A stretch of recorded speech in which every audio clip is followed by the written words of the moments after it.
was a short clip from Fox News 9 called The Killing Lane. It explains why passing on the right can be so dangerous. Let me go to this next slide here. So I kind of want to jump, let's see, actually, can I go back?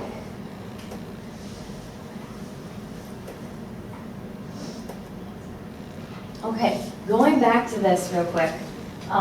Let's say this person, there's a driveway right here, and this person is turning into the driveway. They're stopped, they got their left turn signal on because the purple car is going to come past. Let's say you're fiddling with your radio and you're not really paying attention, and then you look up and you're about to rear end this blue car. Should you use the shoulder to avoid that collision?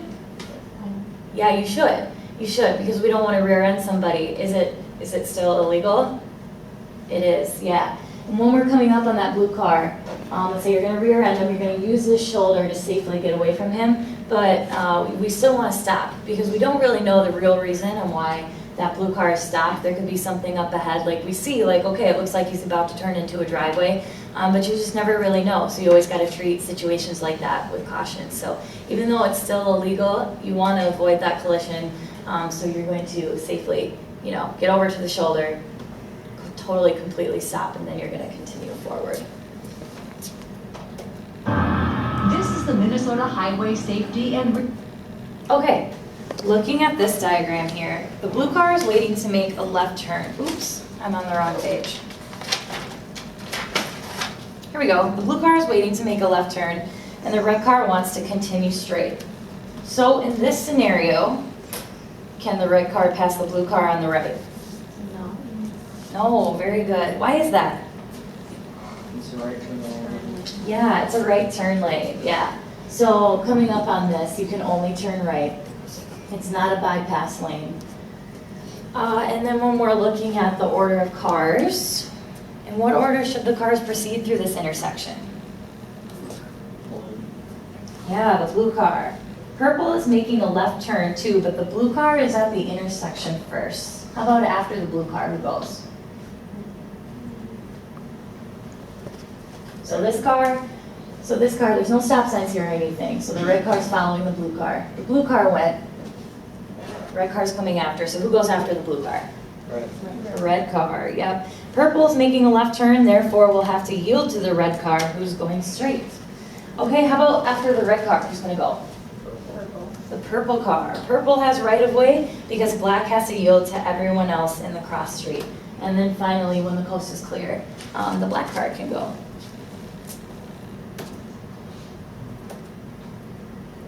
Okay, finally, the blue car is waiting to make a left turn and the red car wants to continue straight. In this scenario, can the red car pass the blue car on the right? Yeah, it's a bypass lane. The white lines, dotted lines here are kind of exaggerated, but a lot of times what you'll see is a lot smaller white dotted lines. And when you see small white dotted lines, whether it's in a situation like this or you're on the highway, do you guys know what that means? What those little dotted white lines mean? It actually means, who's going to say it?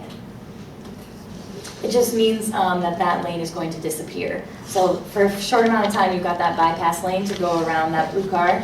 And same with then, like on the highway, that might be an exit lane or that you just merged onto the highway, and then that lane is going to disappear.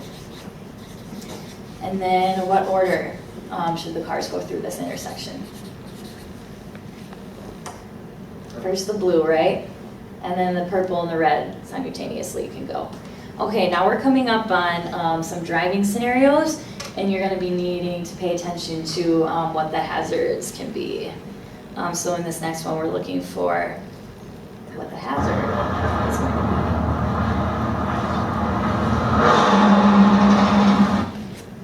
Good reaction time. Now, what was the hazard? Okay, so looking at that clip and reading here, we've got a car in front braking for no reason. Is it illegal to pass on the shoulder? The car behind us is tailgating, or do you guys want to see the sequence again? Yeah, so here we go. Good job. Illegal passing on the shoulder. But what else did you see behind you? Yeah, that guy's totally tailgating.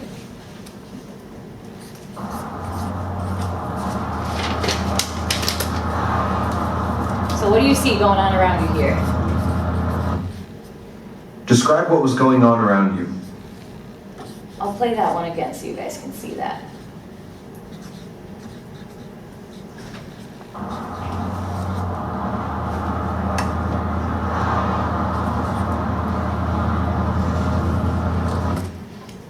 Describe what was going on around you. Okay, what'd you guys see going on? What was going on our left side? Construction. What'd you see over on the right? A pedestrian, and then what was behind you? A car. Yeah. Good job staying aware of your surroundings. Okay, our third scenario.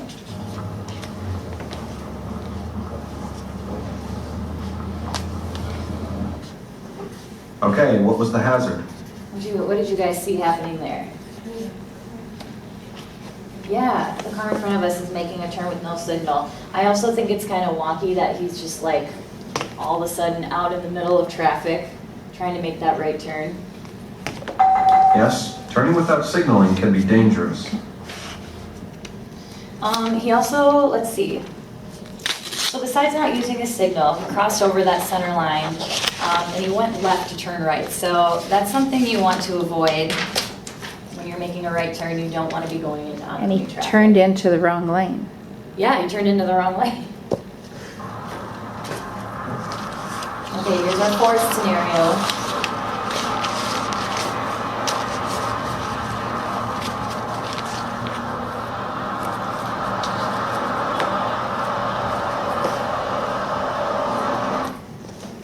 Okay, what was the hazard? What did you guys see? What was going on there? Yeah, he's changing lanes with no signal, which can be pretty hazardous. The classic Classic three-lane sweep. This move is highly illegal and dangerous to other drivers. Don't do it. If you're going to do something like that, we don't want to just be like plowing through 3 lanes. What are you going to do if you need to get over quick for an exit? What are you going to do? Yeah, you're going to signal and you're going to take each lane a little bit slower, right? So with each lane, you actually need to be smogging over your shoulder. Do you guys remember what smog stands for? Signal, here, over the shoulder, go. That's right, you want to be doing that with every lane because even if you look in your mirrors and it looks clear, you totally don't know who's going to be sneaking up behind you. Okay, here we have this lovely picture. So coming up in traffic, this is something that you'll see at rush hour, something you can see sometimes in downtown St. Paul and Minneapolis. Young drivers will be on the road with people who have 5, 10, 20, 30 years of experience. Right now I have about 10 years of experience. It can be really scary at first, but practice and experience will make you a safer driver. And you're also going to face aggressive, drunk, and erratic drivers that you'll have to deal with. A rule that my dad always taught me, and I'm sure you've heard this before, is you drive like everybody else is drunk. And I think I always abide by that. I drive like everybody else is an idiot because people are always, making mistakes on the road, and so you can only expect yourself to be doing, what's right. Okay, coming up on common conflict situations. So there's 5 common conflict situations, so I kind of want you guys to be listening to those as they're discussed up on the screen here. Okay. Even though it might be nice to be the only